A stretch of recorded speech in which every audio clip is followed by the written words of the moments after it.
estava lembrando aí que no dia 1º de novembro de 1996, o Papa São João Paulo II, ele celebrou aquilo que nós estamos fazendo aqui agora. Celebrou seus 50 anos de ordenação sacerdotal. E na missa, então, ele começou a homilia dizendo: a festa é de Deus. Eu gostaria que vocês prestassem bastante atenção. Vocês vão escutar um pouco da minha caminhada e vocês vão concordar comigo que a festa hoje é de Nossa Senhora, é da Mãe de Jesus. Então vai ficar bem claro nessa celebração que a festa é da Mãe de Jesus. Se eu fosse falar isso aqui, com certeza eu iria me emocionar e isso não é bom. Por isso, então, quem vai proclamar a homilia, aquilo que está escrito aqui, é o Marquinho.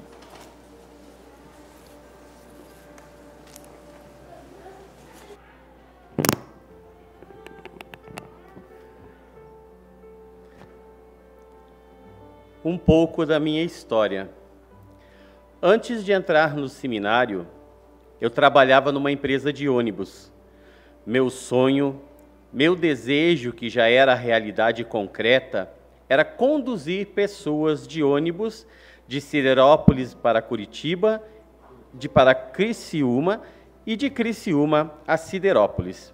Eu já tinha descoberto meu lugar debaixo do sol, quando surgiu dentro de mim uma ideia muito estranha. Surgiu o chamado a ser padre.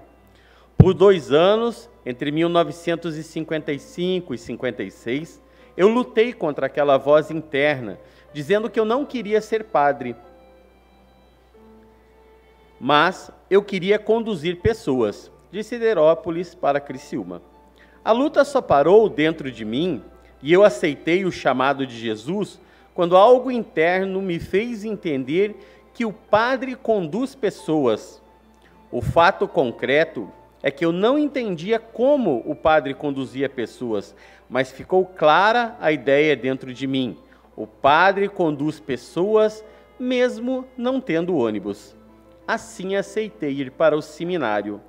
No dia 3/3 de 1957, primeiro dia de aula no seminário de Siderópolis. Na primeira semana, chegou o provincial, padre Patarello. O padre José Rosim nos reuniu e o provincial nos olhou um por um de frente. Quando chegou a minha vez, olhou de cima até embaixo e falou: "Você é muito velho. Você tem que ir para Belo Horizonte." Com 18 anos eu já era velho. No dia 25/3 de 1957, o padre Pedro Pelanda me acompanhou até São Paulo e depois ao Rio de Janeiro. Ele voltou para Siderópolis e eu fiquei no santuário de Nossa Senhora de Fátima. Lá moravam os clérigos estudantes. De manhã rezava com eles, depois eles tomavam café e iam para a aula. Eu ficava sozinho em casa e ajudava às missas. Todos os dias de manhã, quando todos os clérigos já tinham ido à aula e tinha acabado as missas, eu ia a pé até o altar, ajoelhava e ficava olhando a Nossa Senhora de Fátima. Numa daquelas manhãs em que eu olhava para Nossa Senhora, percebi em os seus olhos verdadeiramente vivos e olhando para mim. Era um olhar cheio de amor e carinho por mim. Aquele olhar sempre me foi útil, mas de um modo todo particular, me ajudou no início de abril, em 1969, portanto 12 anos depois daquele primeiro olhar, e no mesmo mês de abril.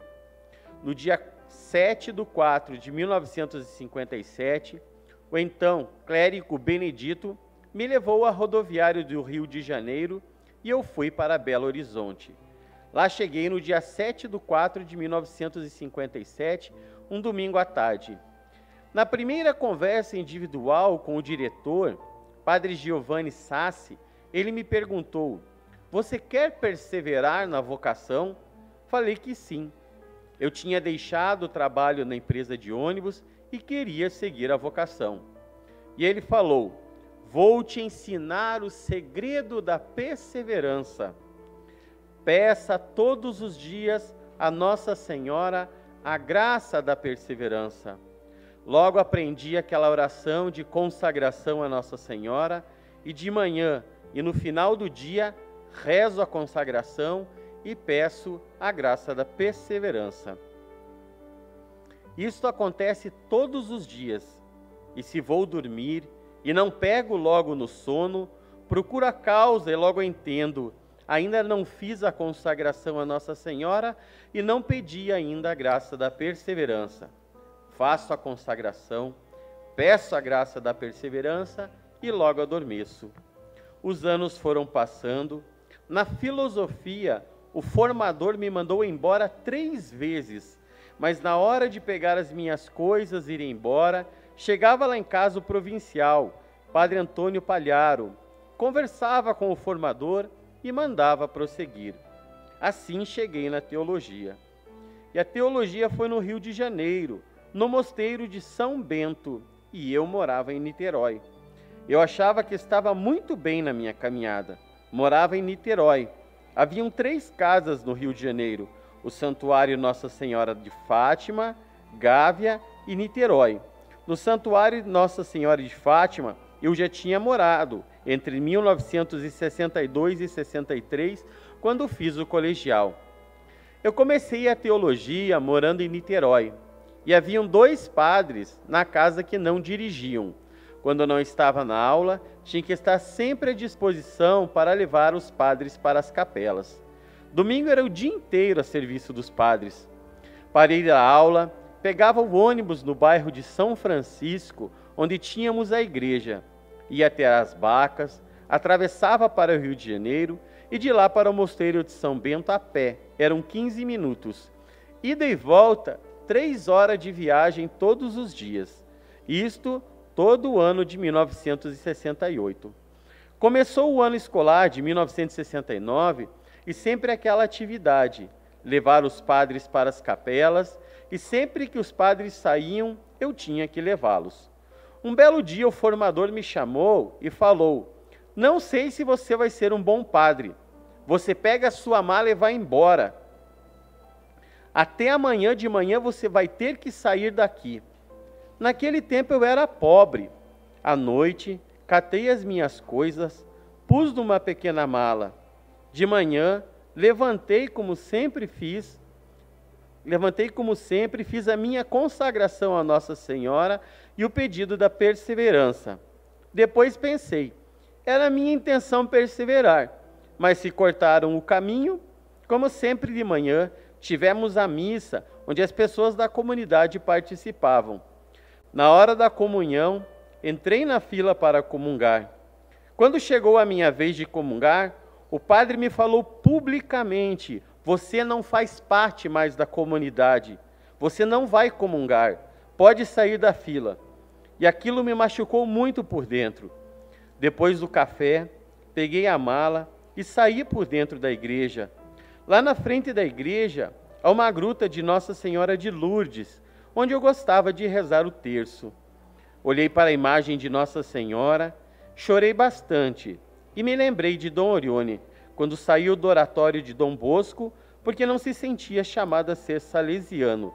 Na hora de ir embora, saiu por dentro da igreja. E lá fora, olhou do alto da cúpula, onde estava a imagem de Nossa Senhora Auxiliadora. Olhou e chorou muito e depois partiu para Tortona. Lá estava eu também chorando. Nossa Senhora me deixou entender muito claramente: pode ir, e daqui para frente, deixa que eu vou conduzir. A sensação que ficou foi esta: vamos juntos. E parti. Com a minha malinha fui para o ponto de ônibus. Peguei o ônibus, fui às Barcas. Peguei a barca, atravessei para o Rio de Janeiro. E durante aquela viagem de Niterói ao Rio de Janeiro, pensei no meu sonho de conduzir pessoas e pensei: Jesus me enganou e eu também me enganei. Vou voltar para o meu trabalho na empresa de ônibus e conduzir pessoas. com certeza o dono da empresa vai me aceitar novamente porque gostava muito de mim. Na minha cabeça eu ia reconstruindo o meu futuro. Este, que eu pensava que era ser o meu futuro, ser religioso e padre, não deu certo, mas a vida continua. Eu nasci para vencer. Procurei o ônibus que ia para a rodoviária com a intenção de ir à rodoviária, pegar o ônibus para Curitiba, ir lá para Florianópolis e em seguida para Siderópolis. Entrei na fila para pegar o ônibus para ir para a rodoviária. Quando chegou a minha vez de embarcar, quando eu já estava com um pé no primeiro degrau do ônibus e o outro no chão, uma mão me pegou pelo braço e me tirou da fila. Olhei quem era. Era o padre Antônio Lemos. Ele me falou: "Ué, você aqui de mala?" E eu falei: "O padre me mandou embora e eu estou indo embora." Ele pegou a minha mala e falou: "Você não precisa me explicar nada, vem comigo." Atrás do ônibus que ia me levar para a rodoviária estava um táxi parado. O padre não perguntou ao motorista de táxi se podia entrar. Foi abrindo a porta, entrou no banco da frente com a minha mala e eu entrei atrás. O padre não falou nada para o motorista do táxi, que ligou o carro e foi andando. O padre Antônio Lemos era falador, falava mais que o homem da cobra, mas durante a viagem não falou nada. O táxi chegou na frente do santuário de Fátima e saltamos. O padre me falou: "Vem comigo." Ele sempre na frente com a minha mala. Subimos a escadaria, atravessamos o santuário, passamos pela sacristia. Abriu a porta e subimos a escadaria até o 5º andar. Ele sempre subia de elevador e naquele dia ele foi sempre caminhando na minha frente, subimos a pé. Foi no andar do dormitório, me mostrou o quarto e disse: "Esse é o seu quarto e vamos em frente. Ao meio-dia você almoça e vai para a aula. O resto deixa que eu resolvo." Falou com autoridade. Saiu e sumiu. Eu não estava entendendo nada, estava todo transtornado. Ao meio-dia eu não almocei, saí de fininho para ninguém me ver e fui à aula. Ninguém me viu. Ao final da aula, fui para o santuário e me misturei com a comunidade. Ninguém me perguntou nada. Parecia que eu era da comunidade, mas lá por dentro eu estava todo machucado. No outro dia de manhã, depois da oração da comunidade e depois do café, eu fui para o quarto. Abri o livro de teologia e coloquei em cima da mesa. Não consegui me concentrar. Desci lá no santuário, sentei no primeiro banco da igreja e comecei a chorar. Pus a cabeça entre as mãos, encostei no banco, fechei os olhos e só chorei. Depois, senti que alguém sentou do meu lado e pôs o braço em torno do meu pescoço. Senti que era uma mulher. Eu estava com os olhos fechados, sempre de olhos fechados, e fui me acalmando. Começou a passar pela minha cabeça um pensamento: você esqueceu do meu olhar naquela manhã de 1957? O meu amor por ti é o mesmo. Mas aquilo não mexeu nada comigo, pois eu estava todo transtornado por dentro. Ali estava eu com a cabeça entre as mãos, mas calmo e com os olhos fechados. E pensei: tenho que abrir os olhos para ver quem é essa mulher. Pensei e fui abrindo os olhos devagar, e aquela sensação de uma pessoa presente desapareceu. Estava mais calmo. Levantei, subi para o quarto, e na subida fui pensando: vou embora, vou continuar, vou embora, vou continuar. Entrei no quarto, olhei o livro de teologia aberto em cima da mesa. Sentei-me, olhei para o livro com um pouco mais de amor, pensei um pouco. Eu estava calmo e bem lúcido. Instintivamente dei um soco na mesa. Fez tanto barulho que os clérigos falaram alto: nada de barulho, queremos estudar. Não sei como não quebrei toda a mão à mesa. Aquele soco na mesa foram os meus votos perpétuos. E continuei a caminhada. Quando eu completei 25 anos de padre, existe a festa onde se reúnem os jubilandos. E pensei: nunca agradeci ao padre Lemos o que ele fez por mim. Vou ao Rio de Janeiro, na festa de Nossa Senhora de Fátima, para agradecer ao Padre Lemos. Escrevi avisando que estaria lá na festa. Cheguei lá na véspera. Deram-me um quarto, no quarto andar. Estava lá no quarto com a porta aberta. O Padre Lemos passou, me viu e entrou no quarto. Não faz parte da nossa formação, lá no passado, de entrar no quarto dos outros religiosos. Mas ele entrou, sentou na cama, e em cima da cama estava escrito o que eu estou falando. Falei: vim aqui para agradecer publicamente o que o Senhor fez por mim em 1969. Ele falou o que foi. É o que está escrito nesse papel. Ele leu o que eu escrevi. Acabou de ler, olhou para mim e disse: eu não estou lembrando disso. Eu não fiz nada disso. Você não pode falar o que eu não fiz. Você pode agradecer a Nossa Senhora, eu não fiz nada disso. Levantou-se, saiu do quarto. Aí a minha cabeça foi a 1000 por hora. Eu fiquei encabulado, sem saber o que pensar e o que falar. Comecei a pensar: é verdade que quando saí de Niterói chorando, Nossa Senhora me deixou entender: daqui para frente, deixa que eu conduza. E comecei a pensar: o táxi atrás do ônibus esperando, embarcamos no táxi, o padre não falou nada com o motorista, e ele foi andando, um trânsito sem nada de congestionamento, todos os sinais verdes. O motorista parou na frente do santuário, o padre não agradeceu e nem pagou o taxista. Saímos do carro e ele falou: vem comigo. Depois de uns passos, subindo a escada do santuário, olhei para trás para olhar o táxi, pois fiquei com pena do motorista que nada recebeu pela corrida e o táxi não estava mais lá. Pela lógica do tempo gasto, eu deveria ter visto o táxi, mas não estava lá. O padre, que sempre subia pelo elevador, naquele dia foi caminhando pelas escadas.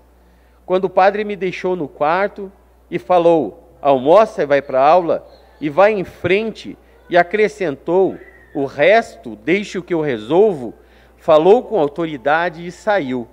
Comecei a entender que houve alguma coisa que humanamente não dava para explicar. De fato, os clérigos nunca me perguntaram por que eu tinha mudado para o santuário. O diretor da casa nunca me perguntou por que eu mudei para lá. O provincial nunca me perguntou por que eu estava no santuário e lá era uma casa provincial. Não sei como Nossa Senhora se acertou com o provincial, com o diretor da casa, e fechou a boca dos clérigos para não ficar me enchendo a paciência com perguntas. O que segue foi escrito em 2014. No ano de 2014, eu perguntei ao padre Manuel, lá em Florianópolis: Mané, você lembra em 1969 que eu saí do Niterói e mudei para o santuário? Vocês nunca me perguntaram por quê? E ele respondeu: e mudou de assunto. Pensei: Nossa Senhora ainda está cuidando. Conclusão: podemos pedir a Nossa Senhora a graça da perseverança, que ela não falha. É o que eu faço todos os dias, de manhã e de noite. Já deu para entender que ela cuida. Quando eu morava em Niterói, gastava 3 horas de viagem, de ida e volta para a aula. Lá no Santuário de Fátima, eu gastava 15 minutos para ir e 15 minutos para voltar. Passei a ganhar 2 horas e 30 de tempo todos os dias.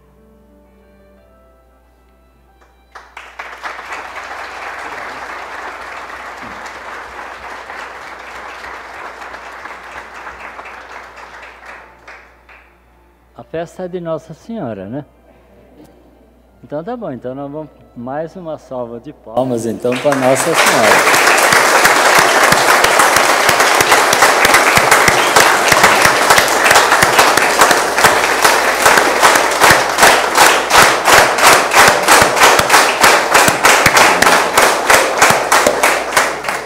Eu estava dizendo que eu aceitei ir para o seminário quando alguma coisa lá dentro de mim me fez entender que o padre conduz pessoas. Agora, o fato concreto é que eu não entendia como o padre conduzia pessoas, mas ficou clara a ideia dentro de mim que o padre conduz pessoas, mesmo não tendo ônibus. E aí eu cheguei no dia de hoje, 5 de fevereiro de 1972. Nesse horário aí, eu já era padre. Aí, quando chegou a hora da oração da noite, aí eu falei para Jesus, Jesus, eu já sou padre, mas eu ainda não entendi como é que eu vou conduzir pessoas sem ônibus. Essa foi minha oração da noite. Aí fui dormir, né? Então tá bom. Aí nós chegamos no dia 6, que é o dia de amanhã, dia da primeira missa. Então, depois da missa, eu cheguei lá na sacristia para tirar os paramentos e uma pessoa chegou e me pediu para atendê-la em confissão. Vocês imaginem todo mundo lá querendo cumprimentar o padre e chega lá a pessoa e pede para confessar. É claro que eu levei um susto, nunca, era a primeira vez, né? Mas eu falei, eu pensei, eu sou padre, então vou ter que atender a pessoa. Aí tinha uma salinha lá, nós entramos lá dentro, sentamos lá, e nessa primeira confissão que eu atendi, a pessoa, ela começou a falar, e eu, lá dentro de mim, eu fui transportado para uma outra realidade. Veja bem, a pessoa estava ali, e eu, dentro de mim, fui transportado para uma outra realidade, como se eu não estivesse ali. E naquele momento, Jesus me fez entender, naquele momento, de um modo muito claro, que o conduzir pessoas se realizaria não só, ficou esse não só aí, mas Jesus me fez entender, naquele momento, de um modo muito claro, que o conduzir pessoas se realizaria não só, mas se realizaria de um modo especial, de um modo privilegiado, no ministério do sacramento da confissão. Por isso, aconteceu ali uma revelação naquela confissão. Ali, então, eu entendi como eu iria conduzir pessoas. E eu entendi que eu não precisava de ônibus para conduzir pessoas. Aí ficou claro para mim. Aí eu voltei à realidade. A pessoa estava ali, ela já tinha falado o que tinha que falar. Eu não escutei nada, porque eu estava vivendo uma outra realidade. E a pessoa, ela deve ter gostado da confissão, porque depois, nos 5 anos que eu fiquei em Siderópolis, ela sempre fez a confissão comigo. Isso. Os meus irmãos todos conhecem essa pessoa. Não vamos falar o nome.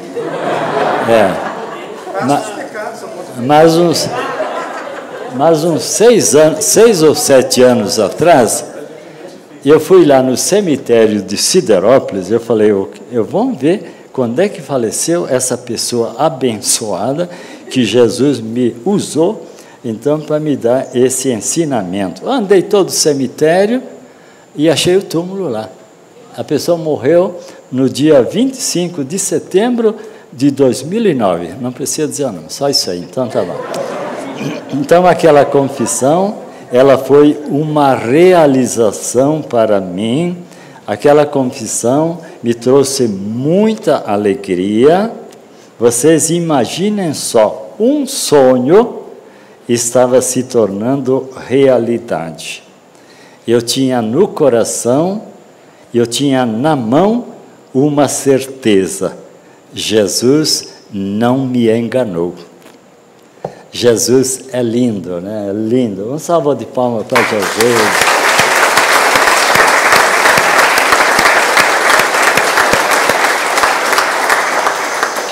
Então, isso me dá muita tranquilidade no ministério. Atualmente, então, a dedicação a esse ministério da confissão, ele me faz realizar e me faz reviver aquele desejo que estava presente lá no início do chamado vocacional, que é conduzir pessoas.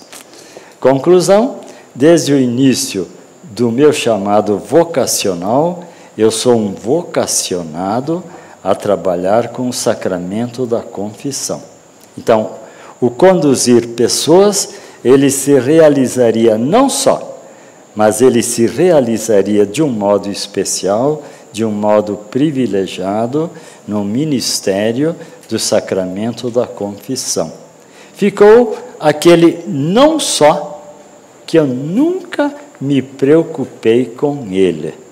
Só em 1998, portanto 26 anos depois, um seminarista lá do Teológico, eu morava na província, um seminarista da província norte, ele foi lá na casa provincial e me pediu para ser o seu acompanhante espiritual.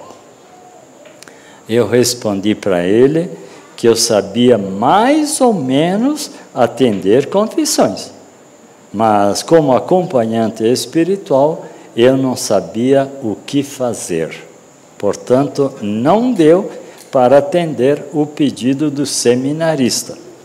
Só que naquela noite eu não consegui pegar no sono, pois eu estava sentindo que me faltava alguma coisa para o meu sacerdócio ser mais completo. A teologia não ensina a dar acompanhamento espiritual. Precisa de cursos para isso. Você vai fazer o CAP 2, né? Isso, então tá bom. A teologia não ensina. Isso. Então, para dar acompanhamento espiritual, precisa de cursos próprios. Então, eu passei a noite inteira pensando que eu devia trabalhar isto sem saber como, porque eu nunca tinha escutado falar de cursos para dar acompanhamento espiritual. No dia seguinte, depois do café da manhã, tocou a campainha e eu atendi. Era o carteiro que entregava a correspondência do correio. E no meio das cartas que o carteiro entregou, estava uma carta da CRB de São Paulo, convidando pessoas a fazer o curso de acompanhamento espiritual. Aquilo mexeu comigo. O que tinha lá dentro? Era isso aqui, ó.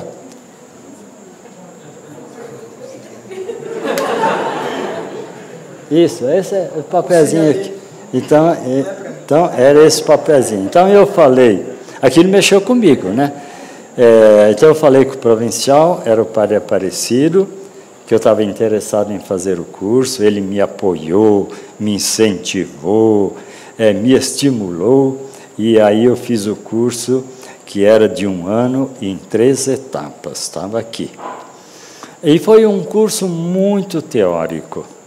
A presidente da CRB era Elvira Milani, e são das apóstolas do Sagrado Coração, e elas têm a espiritualidade de Santo Inácio. Então ela falou que se alguém quiser fazer um bom curso para dar acompanhamento espiritual, esses cursos, eles são dados em Itaici pelos jesuítas. Aí eu corri atrás também.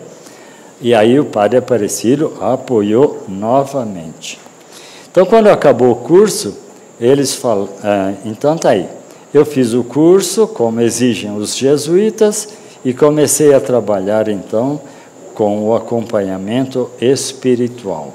E aí eu senti, então, que o acompanhamento espiritual, ele estava dentro do chamado para conduzir pessoas.